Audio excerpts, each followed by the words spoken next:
5 home methods to clean your oven that melt burnt-on grime like butter in a pan, without spending a fortune. You'll use these tricks for years. Sprinkle baking soda inside the oven, pour Coca-Cola, add salt and a bit of glass cleaner. This mix will dissolve dirt and grease without scrubbing. After a few minutes, wipe it all off with a damp cloth and your oven will shine like new. Put limes in the oven and see the amazing effect. Slice them, sprinkle with baking soda, add vinegar and a little water, then bake at high heat for 20 minutes. The steam will loosen grime so you can clean effortlessly. A simple coin can solve stubborn oven stains. Mix baking soda, water, and vinegar, spread over burnt spots. Place the rest of the mixture in the oven at 210 degrees Fahrenheit for 40 minutes. Dirt will lift off without scrubbing, and the coin trick removes the rest. Clean a burnt oven with no effort.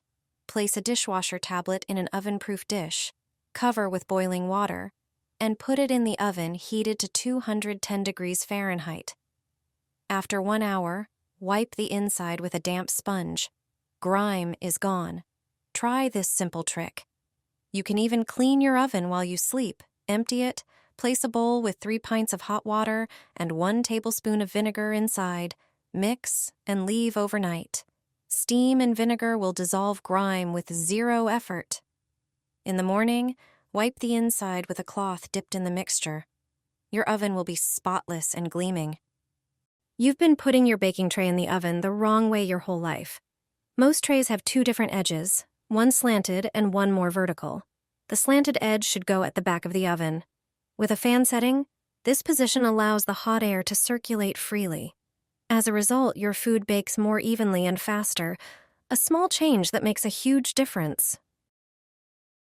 You've never had zucchini prepared like this before. It's delicious and very juicy. Start by taking 2 fresh zucchinis and washing them thoroughly. Then, pat them dry. Use a fork to create decorative lines on the zucchini by pressing the fork into the skin and dragging it down, adding an artistic touch to the dish. Slice them and neatly arrange them on a cutting board. Generously season both sides with salt and pepper. In a medium bowl, crack 3 eggs and whisk them lightly. Then, add a pinch of salt, pepper, paprika, and basil. To the egg mixture, add 3 tablespoons of potato starch and 4 tablespoons of sour cream. Whisk vigorously until you have a smooth, creamy batter. Preheat the oven to 180 degrees Celsius. Prepare a baking tray lined with parchment paper. Dip each zucchini slice first in flour, then in the egg batter, and place them on the baking tray. Bake the slices in the oven for 20 minutes until they become golden and crispy. Meanwhile, dice a ripe tomato and place it in a bowl. After the initial baking time, take the tray out of the oven and top each zucchini slice with diced tomatoes and your favorite shredded cheese. Put the tray back in the oven for an additional 10 minutes, allowing the cheese to melt and the flavors to blend beautifully. Once removed, the zucchini is ready to serve. It's delicious, and the toppings enhance its flavor. It works perfectly as a main dish or a snack. Breakfast cups with your favorite toppings.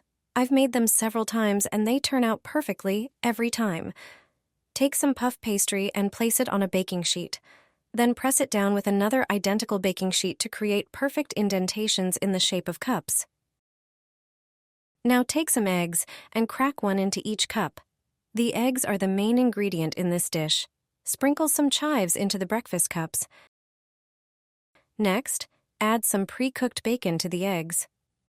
Season each one with your favorite spices. Use a knife to cut the pastry into squares, separating the cups. Now, you need to seal them by pinching together the 4 corners of the pastry, creating cups filled with your favorite toppings. Preheat the oven, then bake them for about 15 minutes until the pastry puffs up and turns golden.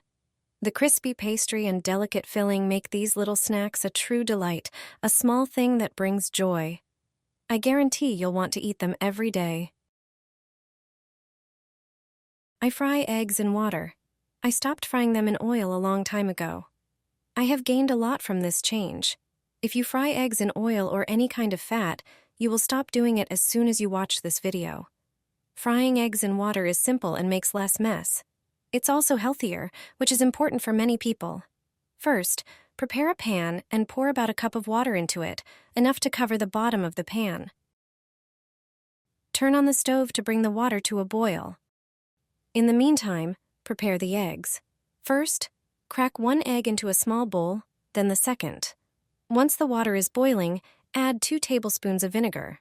Stir the water with the vinegar. Vinegar is ideal for preparing eggs in water. Now pour the eggs into the pan. Leave them in the pan for a few minutes. The whites need to set well. This will take a moment. When you see that the eggs are ready, turn off the stove. Remove the eggs and place them on a plate. All that's left now is to season them to your liking and eat. I hope you try this trick and are as satisfied as I am. Combine eggs with oats. You've never had anything like this before. Pour 200 grams of oats into a bowl. Then add 2 eggs. Pour in 150 milliliters of milk. Add seasonings like salt and pepper. Mix everything thoroughly. Let it sit for 20 minutes. In the meantime, prepare the remaining ingredients. Finely chop some parsley. Grate about 150 grams of cheese using a coarse grater. Also, prepare a bell pepper and tomato sauce. It's the perfect complement to this dish. Take a red bell pepper, remove the seeds and chop it into small cubes. You'll also need a few cherry tomatoes. Cut them into smaller pieces. Next, take a pan and pour in some olive oil. Use a garlic press to crush 1 clove of garlic into the pan. Once the garlic is lightly sautéed, add the pepper and tomatoes. Cook on low heat until the vegetables are soft. Transfer the cooked vegetables to a blender and blend them into a smooth, aromatic sauce. Now, return to the oats mixture. Add the grated cheese and chopped parsley. Heat a pan and pour in some oil. Then, spread the oat mixture onto the pan. This will create a delicious omelette. Sprinkle it with black sesame seeds. Cook for a few minutes. After that, use a plate to flip it over and cook the other side for a few more minutes. Then, remove it from the pan and cut it into pieces. This omelette is perfect for breakfast or lunch. Serve it with the prepared sauce. This combination is simply delicious. I learned this recipe while working at a wedding venue. It's easy to prepare and uses common ingredients. This chicken tastes just like it came from a restaurant. Start by slicing the chicken breast lengthwise, creating 2 thin fillets. Place the meat on a cutting board and cover it with plastic wrap. Gently pound the meat on both sides with a mallet. Next, take some softened butter and cut it into small slices. Lay the slices evenly over the chicken fillet. Now, prepare the herb stuffing. Take fresh herbs. I use parsley, but you can use dill or basil. Chop them finely. On a separate board, grate some grana padano or Parmesan cheese. Mix the cheese with the chopped parsley. Spread this mixture over the butter on the chicken fillet. Carefully roll up the chicken, forming neat roulades.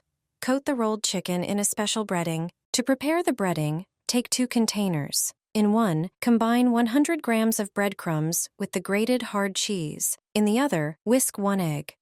Dip the roulades first in the egg, then in the breadcrumb mixture.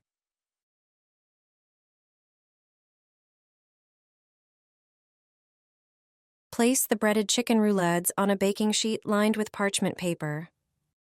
Bake the roulades in the oven for 30 minutes at 180 degrees. While the roulades are baking, prepare a bell pepper and tomato sauce, which perfectly complements this dish. Take a red bell pepper, remove the seeds, and chop it into small cubes. You'll also need a few cherry tomatoes. Cut them into smaller pieces. Heat some olive oil in a pan, then use a garlic press to crush 1 clove of garlic into the pan. Once the garlic is lightly sautéed, add the pepper and tomatoes. Cook on low heat until the vegetables are soft. Transfer the cooked vegetables to a blender and blend them into a smooth, aromatic sauce. Serve the baked chicken roulades with this sauce and a side of vegetable salad.